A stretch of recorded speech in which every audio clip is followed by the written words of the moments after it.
Time and money. This is what your question is about. And I'll tell you something. Time is certainly something that can't be replaced. Sometimes money can. One of the things, we wrote this book called Your Time-Starved Marriage. And when we did the research on this, one of the things we discovered is that the most destructive thing that couples are doing these days to sabotage great times together is serving each other leftovers. And I'm not talking about what's in your refrigerator. I'm talking about what's left over from your day. You give your spouse the most tired, depleted part of your spirit. Because you're spent, and so you come home and you flop down on the couch, and she's going, hey, how about a date night? You do need those date nights. They are vital to your relationship. But you know what? Here's the deal.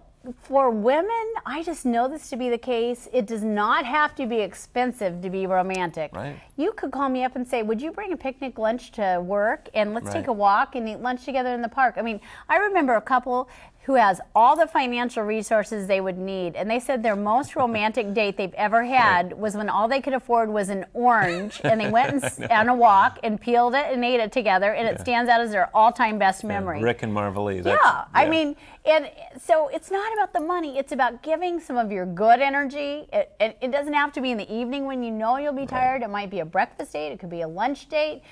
Be creative, don't be expensive, and just think a little bit out of the box. Some of our greatest dates are the dates that we have on the top of the hill where we live, where we go to a little coffee shop, and sometimes I go down the street and get a cup of juice, and you get a coffee. And we maybe even run an errand in between, but we're just having leisure time together, and when we're fresh and not when we're at our worst. Right, because sometimes, you know, when you try to schedule that date night and it's on the calendar, and then you work so hard and you get home and you're frazzled and hurry up, we gotta go, the movie's gonna start, or whatever it is. Oppressed by the actual date you have to keep. It kind of defeats the whole purpose. Exactly. So the point is, don't serve each other leftovers. Right.